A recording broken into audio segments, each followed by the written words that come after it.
സാറേ നല്ല കരിയർ ഏതാണ്? ഏത് കോഴ്സ് എടുത്താൽ ഏറ്റവും വലിയ സാലറി കിട്ടും? ഞാൻ പാഷനുള്ള കാര്യത്തിൻ്റെ പുറകിന് പോകണോ? ഞാൻ എൻ്റെ പാഷൻ്റെ പുറകിന് പോയാൽ എനിക്ക് നല്ല ഒരു വരുമാനമുള്ള ജോലി കിട്ടുമോ? മാതാപിതാക്കൾ പറയുന്നതാണോ കേൾക്കേണ്ടത്? അതോ കുട്ടികളുടെ താല്പര്യം അനുസരിച്ചാണോ വിടേണ്ടത്? ഇങ്ങനെയൊക്കെയുള്ള ഒരുപാട് കൺഫ്യൂഷൻസ് നമ്മുടെ മാതാപിതാക്കളുടെയും കുട്ടികളുടെയും ഇടയിലുണ്ട്. പ്രത്യേകിച്ച് പരീക്ഷയൊക്കെ തീരാൻ പോകുന്നു, പുതിയ തീരുമാനങ്ങളൊക്കെ എടുക്കേണ്ട സമയമാകുന്നു. ഇതിനെല്ലാം മുതലെടുത്തുകൊണ്ട് ധാരാളം അഡ്വർടൈസ്മെൻറ്റുകളും ധാരാളം പ്രൈവറ്റ് യൂണിവേഴ്സിറ്റികളും ധാരാളം ഇൻസ്റ്റിറ്റ്യൂഷൻസും ഒക്കെ രംഗത്തുണ്ട്. ഒരുപാട് ഏജൻറ്റുമാരും ബ്രോക്കർമാരും ഒക്കെ നമ്മളെ കെണിയിലാക്കാനായിട്ട് സജ്ജമായി നിൽക്കുകയാണ്. ഇവിടെയാണ് ഈ വീഡിയോയുടെ പ്രസക്തി. ഇത് അവസാനം വരെ കേൾക്കുക. തീർച്ചയായിട്ടും നിങ്ങളിത് ഒരാൾക്കൂടെങ്കിലും ഒന്ന് ഷെയർ ചെയ്ത് കൊടുക്കുക.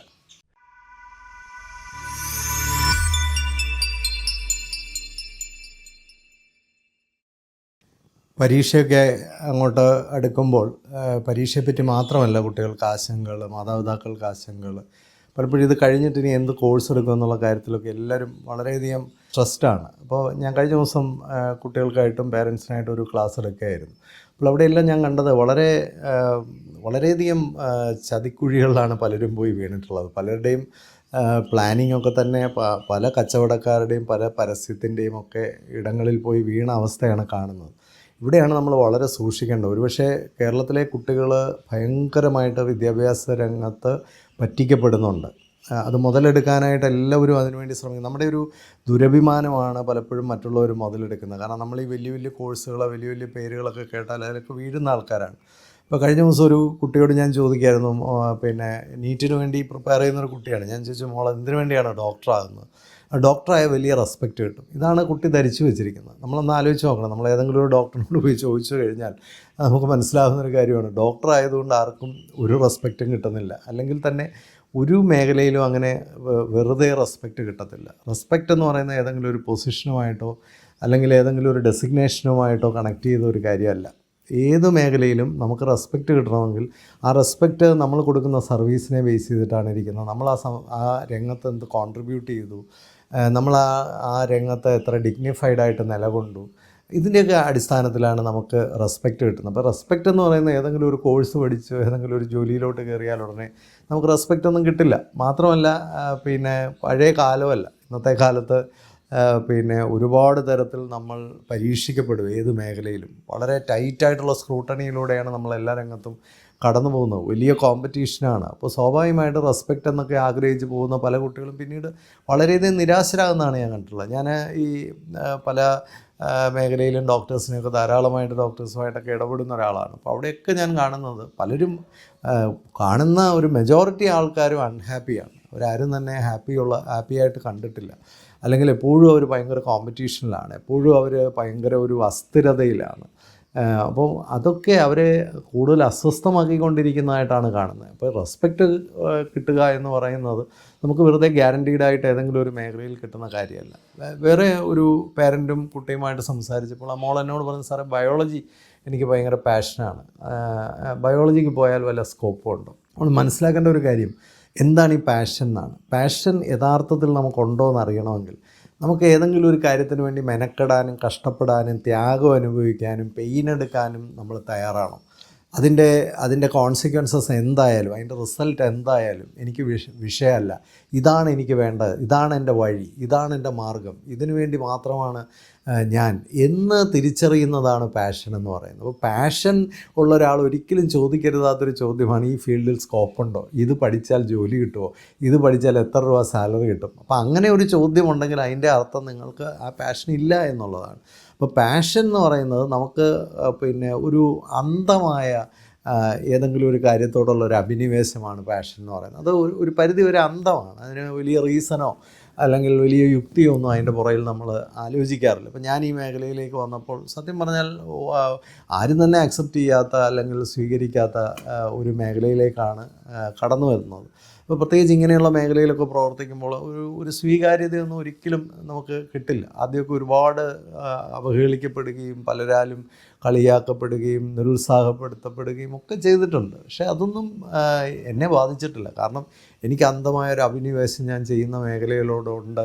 അല്ലെങ്കിൽ ഇത് മാത്രമേ ഞാൻ ചെയ്യുകയുള്ളൂ, ഇതല്ലാതൊരു പരിപാടിയിൽ ഇതിന്ന് എന്ത് റിട്ടേൺ കിട്ടിയാലും കിട്ടിയില്ലെങ്കിലും ഒന്നുമില്ല എന്നുള്ള ഒരു ശക്തമായ ഒരു കൺവിക്ഷനോടുകൂടി ഈ രംഗത്ത് പ്രവർത്തിച്ചത് കൊണ്ടാണ് ഇപ്പോൾ 3 ദശാബ്ദത്തോളം ഈ രംഗത്ത് പ്രവർത്തിക്കാൻ കഴിഞ്ഞു. ഈ രംഗത്തൊരു മാസ്റ്ററി ഉണ്ട്, ഒരു ഓതൻറ്റിസിറ്റി ഉണ്ട്, ഈ രംഗത്ത് ഒരുപാട് ആൾക്കാരെ ഇൻഫ്ലുവൻസ് ചെയ്യാൻ കഴിഞ്ഞു. ഇതൊക്കെ സംഭവിച്ചത് അതിൻ്റെ അല്ലാതെ ഇത് കിട്ടുമെന്നും പ്രതീക്ഷിച്ചുകൊണ്ട് ഈ രംഗത്തൊന്നും വന്നതല്ല. ഇതൊന്നും കിട്ടാൻ മാത്രം ഒന്നും ഒരു ഗ്യാരൻറ്റിയും ഈ രംഗത്തില്ലായിരുന്നു. അപ്പോൾ ഏത് രംഗത്ത് മനുഷ്യൻ പോകുമ്പോഴും പാഷനുണ്ടോ എന്ന് ടെസ്റ്റ് ചെയ്യപ്പെടുന്നത് നിങ്ങൾ മെറ്റീരിയലായിട്ടുള്ള കാൽക്കുലേഷൻസിന് അതീതമായിട്ട് നിങ്ങളൊരു കാര്യത്തെ അന്ധമായി വിശ്വസിക്കുന്നെങ്കിൽ മാത്രമേ അതിൽ പാഷനുള്ളൂ. അല്ലാത്തതൊക്കെ ഒരു ഇഷ്ടമാണ്. ഞാൻ എപ്പോഴും പറയാറുണ്ട്, ordinary people have wishes and true leaders have purpose. അപ്പോൾ സാധാരണ ഒരു വിഷുണ്ട്, എനിക്ക് അതിൽ പോയാൽ കൊള്ളാം, അതിന് മെറ്റീരിയലായിട്ട് അവിടെ എന്തെങ്കിലും കിട്ടുമെങ്കിൽ ഞാൻ പോകും, അങ്ങനെ ചിന്തിക്കുന്ന ഒരു പാഷനൊന്നുമല്ല. അപ്പോൾ അതുകൊണ്ട് നിങ്ങൾക്ക് മെറ്റീരിയലായിട്ടാണ് അച്ചീവ് ചെയ്യേണ്ടതെങ്കിൽ തീർച്ചയായിട്ടും നിങ്ങളുടെ കഴിവുകളെ ഏറ്റവും ലാഭകരമായി ഉപയോഗിക്കാൻ പറ്റുന്ന മേഖലകളെ കണ്ടെത്തണം. അതിനും നമുക്കൊരു നല്ല ഗൈഡൻസൊക്കെ വേണ്ടി വരും. ഏത് മേഖലയിൽ പോയാലാണ് എനിക്ക് ഏറ്റവും ബെനിഫിഷ്യലായിട്ട് ഈ രംഗത്ത് പ്രവർത്തിക്കാൻ പറ്റുന്നത്, അതാണ് ഒരു പ്രായോഗികമായി ചിന്തിക്കുന്ന ആൾക്കാർ. അത് ഒരു പാഷനൊന്നുമല്ല.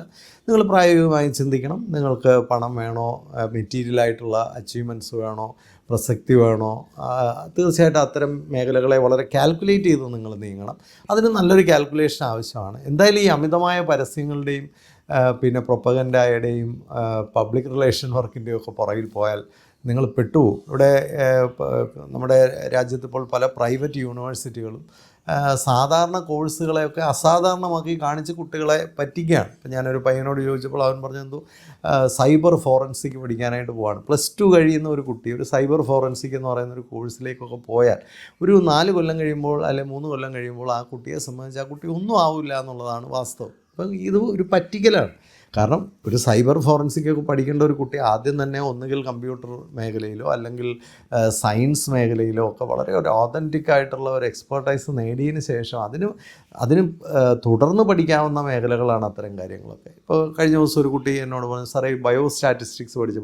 ഞാൻ പറഞ്ഞു, മോളെ ആദ്യം പോയി ഒന്ന് ബയോളജി പഠി, എന്നിട്ട് നമുക്ക് സ്റ്റാറ്റിസ്റ്റിക്കൽ ടൂൾസൊക്കെ ആ മേഖലയിൽ ഉപയോഗിക്കാം, കമ്പ്യൂട്ടേഷണൽ ബയോളജി അങ്ങനെയൊക്കെയുള്ള മേഖലയിൽ തുടർന്ന് പഠിക്കാം, അതിനൊക്കെ ഓപ്പർച്യൂണിറ്റീസ് ഉണ്ട്. പക്ഷേ +2 കഴിഞ്ഞ് നേരെ പോയിട്ട്, കാരണം +2 വരെ നമ്മളൊന്നും ആധികാരികമായി പഠിച്ചിട്ടില്ല. നമ്മളൊരു ഗ്രാജുവേഷനൊക്കെ പോയി ഏതെങ്കിലും ഒരു കാര്യത്തിലൊക്കെ ഒരു അത്യാവശ്യം ഒരു ഗ്രൗണ്ടിങ്ങൊക്കെ കിട്ടിയതിന് ശേഷം ഒരു സ്പെഷ്യലൈസ്ഡ് മേഖലയായിട്ടാണ് ഇതൊക്കെ എടുക്കേണ്ടത്. അതുപോലെയാണ് AI പഠിക്കാനായിട്ട് പോകുന്നു. +2 കഴിഞ്ഞ് നേരെ AI പഠിക്കാനൊക്കെ പോകുന്നു. ഒരു ബാംഗ്ലൂർ പഠിക്കാൻ പോയ ഒരു പയ്യൻ 2 കൊല്ലം കഴിഞ്ഞപ്പോൾ എല്ലാം ഇട്ടിട്ട് തിരിച്ചു പോകുന്നു. അവൻ പറഞ്ഞു, അങ്കിളെ AI ഇല്ല, ഒന്നുമില്ല, എനിക്കൊന്നും മനസ്സിലാവുന്നുമില്ല.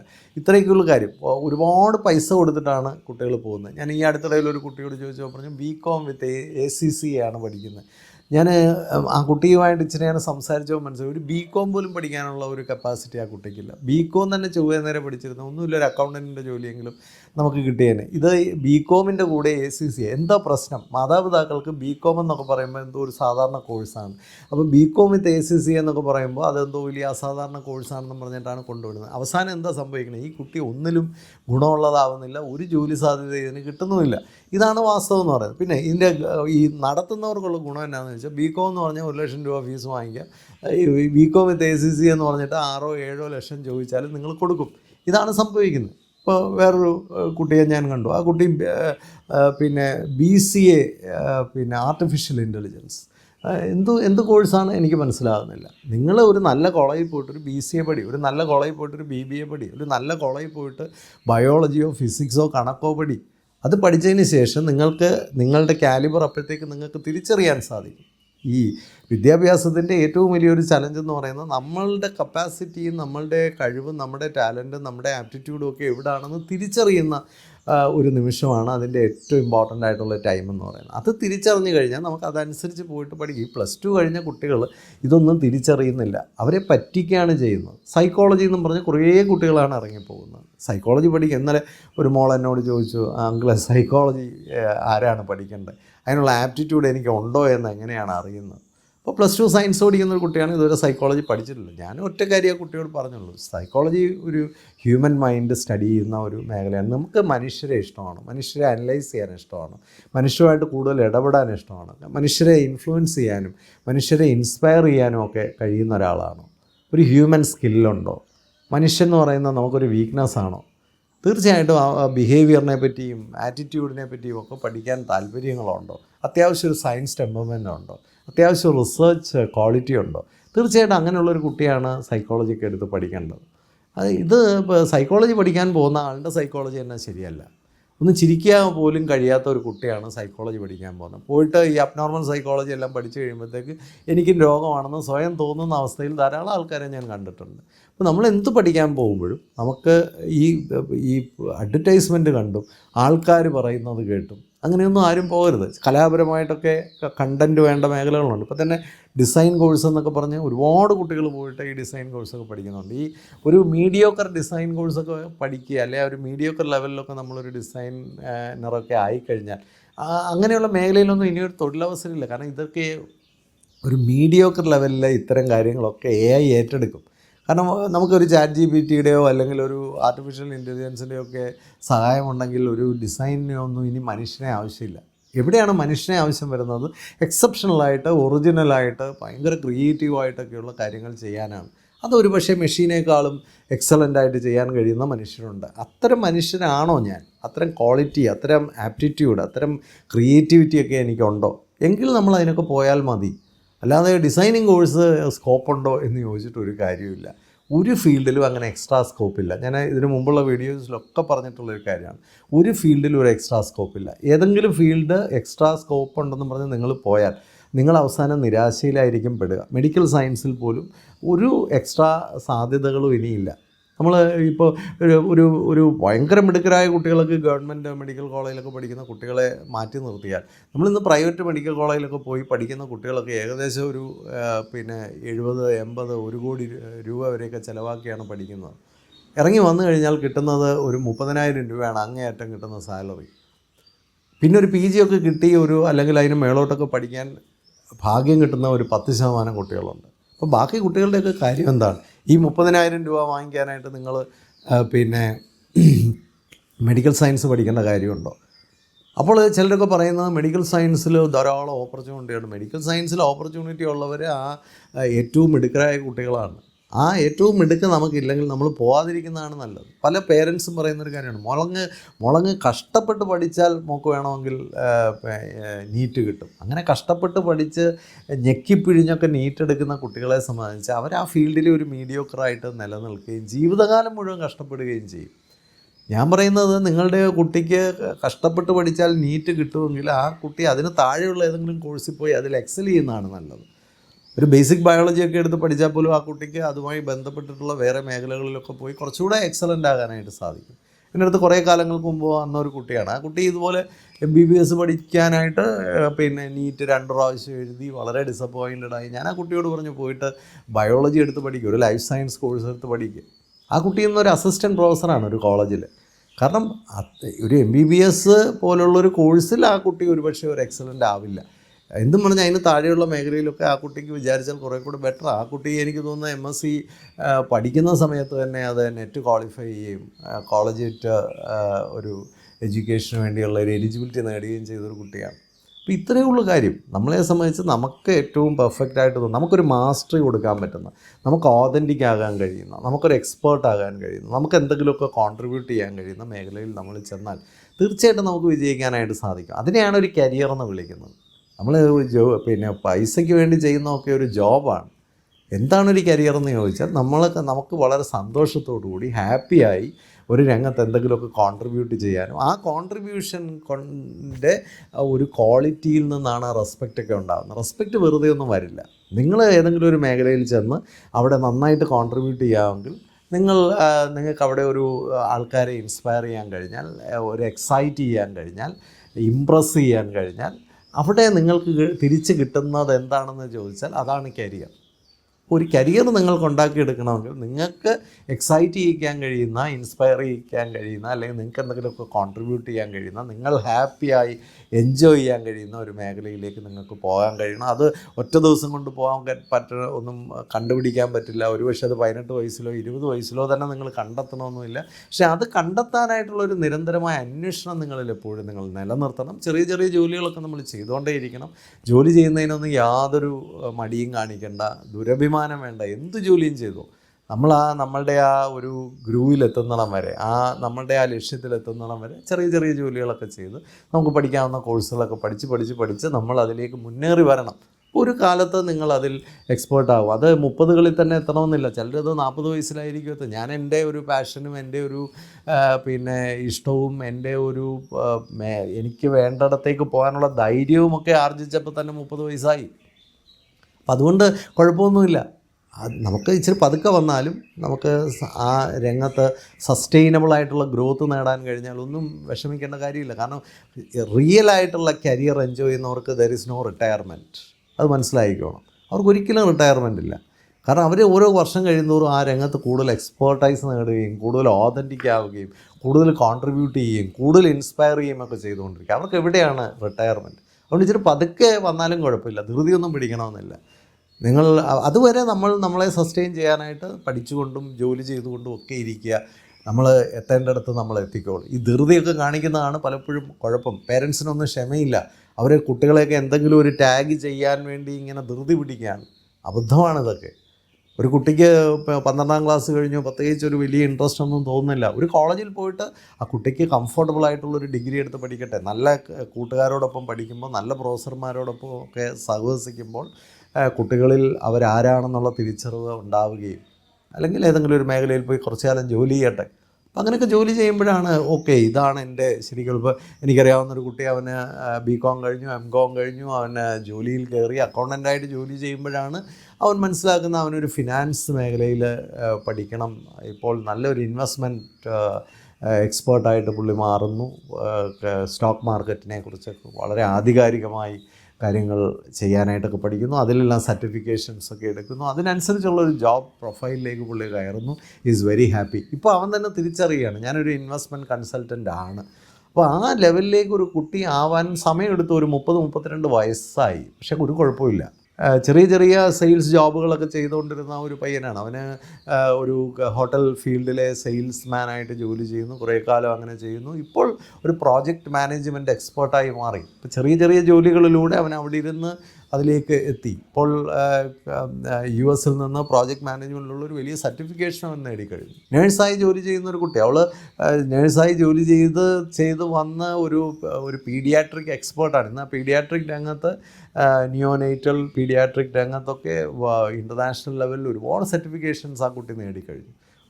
ഹോസ്പിറ്റൽ രംഗത്തൊരു വലിയ എക്സ്പേർട്ടൈസായി കുട്ടി നേടിക്കഴിഞ്ഞു. അപ്പോൾ നമുക്ക് എവിടെയാണ് നമ്മളുടെ ഒരു കോൺട്രിബ്യൂഷൻ ഏറ്റവും കൂടുതൽ വിലമതിക്കുന്നത്? എനിക്ക് ഏറ്റവും കൂടുതൽ റെസ്പെക്റ്റും ഏറ്റവും കൂടുതൽ റെക്കഗ്നീഷനും അച്ചീവ്മെൻറ്റ്സും ഒക്കെ നേടാൻ കഴിയുന്നത് എവിടെയാണ്? ഇതൊരു ജീവിതകാലം മുഴുവനുള്ള അന്വേഷണമാണ്. അല്ലാതെ ഇതൊക്കെ ഒറ്റ ദിവസം കൊണ്ട് അങ്ങ് എന്തെങ്കിലുമൊക്കെ ആക്കിക്കളയാമെന്നൊക്കെ വിചാരിക്കുന്നവരാണ് അവസാനം വളരെ മീഡിയോക്കറായിട്ടും നാട്ടുകാർക്ക് തന്നെ തലവേദനയാണ്. കഴിഞ്ഞ ദിവസം ഒരു ക്ലാസ് എടുക്കാനായിട്ട് ഒരാൾ ഒരിടത്ത് ചെന്ന് ആ ക്ലാസ് കഴിഞ്ഞപ്പോൾ തന്നെ അവിടെ ഇരുന്ന ഒരു കുട്ടി എഴുന്നേറ്റിട്ട് പറഞ്ഞു, സാറേ ദയവ് ചെയ്ത് ഇനി ഇങ്ങനെ ക്ലാസ് എടുക്കാൻ പോവരുത്. കാരണം you have wasted your time and our time. ഇതെത്ര ദുരന്തമാണ്. ഇവിടെയാണ് പ്രശ്നം. മനസ്സിലായില്ല. അപ്പോൾ നമ്മൾ അതുപോലെ ഈ +2 കഴിഞ്ഞൊക്കെ നേരെ പോയി പല പ്രൊഫഷണൽ കോഴ്സും പഠിക്കുന്ന കുട്ടികൾക്കൊന്നും അവസാനം ഒന്നും ആവാൻ സാധിക്കുന്നില്ല. ഞാൻ എടുത്തു പറയുകയാണ്. കഴിഞ്ഞ ദിവസം ഒരു പ്രൊഫഷണൽ കോഴ്സ് പഠിക്കുന്ന ഇൻസ്റ്റിറ്റ്യൂഷനിൽ വൈവ നടത്താനായിട്ട് പോയൊരു പ്രൊഫസർ എന്നോട് പറഞ്ഞു, ഞാൻ വൈവായ്ക്ക് ചോദിച്ച ഒരു ചോദ്യവും ആ കുട്ടികൾക്ക് അറിയില്ല. അവസാനം ഞാൻ ആ കുട്ടികളോട് ചോദിക്കേണ്ട വന്നത്, നിങ്ങൾക്ക് എന്തോ അറിയാമെന്ന് പറയാമെങ്കിൽ അത് ഞാൻ ചോദിച്ചിട്ട് പോകാം. ഇതാണ് പല ഇൻസ്റ്റിറ്റ്യൂട്ടുകളുടെ അവസ്ഥ. ഈ കാണുന്ന അഡ്വർടൈസ്മെൻറ്റേ ഉള്ളൂ. ഒരു നിലവാരവും ഈ പഠന കേന്ദ്രങ്ങളിലൊന്നുമില്ല. പലരും ലക്ഷക്കണക്കിന് രൂപ നിങ്ങളുടെ നിന്ന് അടിച്ചു മാറ്റുകയാണ്. അതുകൊണ്ട് ഈ അബദ്ധ കോഴ്സുകൾക്കൊന്നും പോയി ചേരരുത്. അതിനേക്കാളും നല്ലത് തൊട്ടടുത്തുള്ള ആർട്സ് ആൻഡ് സയൻസ് കോളേജുകളിലൊക്കെ പോയി ഏതെങ്കിലും ഒരു ബേസിക് കോഴ്സ് വൃത്തിയായിട്ട് പഠിക്കുന്നതാണ്. ഏത് കോഴ്സ് നിങ്ങൾ നന്നായിട്ട് പഠിച്ചാലും അതിൽ നിന്ന് നിങ്ങൾക്ക് സാധ്യതകളുണ്ടാക്കാം. പിന്നെ ഞാൻ പാഷനെ പറ്റി ഒരു കാര്യം കൂടെ പറഞ്ഞ് ഞാൻ അവസാനിപ്പിക്കുകയാണ്. നിങ്ങളൊരു കാര്യത്തിൽ പാഷനേറ്റ് ആണ്, അതിൻ്റെ റിസൾട്ടിനെ കുറിച്ചൊന്നും നിങ്ങൾ ബോധേഡല്ല. നിങ്ങൾ കഷ്ടപ്പെട്ട് ആ രംഗത്ത് നിൽക്കാൻ തയ്യാറായി വന്നാൽ ഞാനൊരു കാര്യം ഉറപ്പു തരാം, ആ രംഗം നിങ്ങളെ സംരക്ഷിക്കും. ഒരു സംശയവും വേണ്ട. നിങ്ങൾ നിരന്തരമായി രംഗത്ത് എക്സ്പേർട്ടൈസ് കൊടുത്ത് നിരന്തരമായി നിങ്ങൾ പ്രവർത്തിച്ചാൽ ആ രംഗം തീർച്ചയായിട്ടും നിങ്ങളെ കൈവെടിയത്തില്ല. അവസാനം നിങ്ങളതിൽ വിജയിക്കുകയും ലോകം നിങ്ങൾക്ക് വലിയ അഭിമാനം ആ കാര്യത്തിൽ തരികയും ചെയ്യും. ആ കാര്യത്തിൽ ഒരു സംശയം എനിക്കില്ല. നിങ്ങൾക്ക് അങ്ങനെ ഒരു പാഷൻ ഉണ്ടെങ്കിൽ അത് ചിലപ്പോൾ പേരൻസ് അംഗീകരിച്ചെന്ന് വരില്ല, നാട്ടുകാർ അംഗീകരിച്ചെന്ന് വരില്ല. പക്ഷേ നിങ്ങൾക്ക് ആ കൺവിക്ഷൻ ഉണ്ടെങ്കിൽ നിങ്ങൾക്ക് ധൈര്യമായിട്ട് ആ രംഗത്ത് ഇറങ്ങിപ്പോകാം, ഒരു പ്രശ്നമില്ല. പിന്നെ പലരും ചോദിക്കുന്ന ഒരു ചോദ്യമാണ്, സാറേ പേരൻറ്റ് പറയുന്നതിന് പോകണോ കുട്ടി പറയുന്നതിന് പോകണോ? രണ്ടുപേരും പറയുന്നത് ശരിയാവണമെന്നില്ല. അതൊന്ന് വാലിഡേറ്റ് ചെയ്യുക, അറിവുള്ള ആൾക്കാരുമായിട്ടിരുന്ന് ചർച്ച ചെയ്യുക. അതിനെയാണ് കരിയർ കൗൺസിലിംഗ് എന്നൊക്കെ പറയുന്നത്. ഞാൻ 10-28 വർഷമായിട്ട് ഈ കരിയർ കൗൺസിലിംഗ് രംഗത്ത് പ്രവർത്തിക്കുന്ന ഒരാളാണ്. പക്ഷെ നമ്മുടെ നാട്ടിലൊന്നും ആൾക്കാർക്ക് ഒരു കരിയർ ടോക്ക്, ഒരു കരിയർ ഡിസ്കഷന് വേണ്ടി ഒരു മൂന്നാമതൊരാളുടെ അടുത്ത് പോകുന്ന ഒരു സ്വഭാവമില്ല. അതുകൊണ്ട് എന്ത് സംഭവിക്കുമെന്ന് ചോദിച്ചാൽ നമ്മുടെ കുട്ടികളൊക്കെ ചെന്ന് പല അബദ്ധങ്ങളിലുമാണ് വീഴുന്നത്. പല ഇൻസ്റ്റിറ്റ്യൂഷൻസും നമ്മളെ പറ്റിക്കുന്നു. പലരും ആഗ്രഹിക്കുകയും ചിന്തിക്കുകയും ഒന്നും ചെയ്യുന്നത് പോലെ അവരുടെ കരിയർ എത്തുന്നില്ല. അവസാനം വലിയ ഡിപ്രഷനിലേക്കും വലിയ നിരാശയിലേക്കും ഒക്കെ കുട്ടികളും പേരൻസും ഒക്കെ വീഴുന്നു. ഇതാണ് സംഭവിച്ചുകൊണ്ടിരിക്കുന്നത്. ഇത് തുടർന്ന് സംഭവിക്കാതിരിക്കട്ടെ. നമ്മുടെ മാനവശേഷിയെ രക്ഷപ്പെടുത്താനുള്ള ഏറ്റവും നല്ല മാർഗ്ഗമാണ് ശരിയായ കരിയർ നിർദ്ദേശങ്ങളും കരിയർ ഗൈഡൻസും ഒക്കെ. എല്ലാ സംഘടനകൾക്കും സമുദായങ്ങൾക്കും ഒക്കെ അവരവരുടെ കുട്ടികൾക്ക് വേണ്ടി ഇത്തരത്തിലുള്ള ധാരാളം പ്രവർത്തനങ്ങളൊക്കെ ഏറ്റെടുക്കാം. ഈ അവധിക്കാലമൊക്കെ വരുന്ന ഈ സമയത്ത് ധാരാളം ഇത്തരത്തിലുള്ള പ്രവർത്തനങ്ങൾ എല്ലാം ഏറ്റെടുത്ത് നന്നായി നമ്മുടെ കുട്ടികളെ ബോധമുള്ളവരാക്കുക, പേരൻസിനെ ബോധമുള്ളവരാക്കുക, നമ്മുടെ നാടിന് കൂടുതൽ വെളിച്ചം പകരുക. എല്ലാവർക്കും ആശംസകൾ. Happy living. നിങ്ങൾക്കിത് ഇഷ്ടപ്പെട്ടെന്ന് തോന്നുന്നെങ്കിൽ തീർച്ചയായിട്ടും എല്ലാവർക്കും ഒന്ന് ഷെയർ ചെയ്ത് കൊടുക്കാൻ മറക്കാതിരിക്കുക. കാരണം ഒരുപാട് കുട്ടികൾ അബദ്ധങ്ങളിൽ പോയി വീഴുന്നു, ചതിക്കുഴികളിൽ വീഴുന്നു, ധാരാളം പണം കടം എടുത്ത് കടക്കെണിയിലാവുന്നു, വലിയ നിരാശയിൽ വരുന്നു. തീർച്ചയായിട്ടും അതിൽ നിന്നൊക്കെ അവരെ രക്ഷിക്കാൻ ഒരുപക്ഷെ ഈ ഒരു വീഡിയോ ഒന്ന് ഷെയർ ചെയ്താൽ ചിലപ്പോൾ സാധിച്ചേക്കും.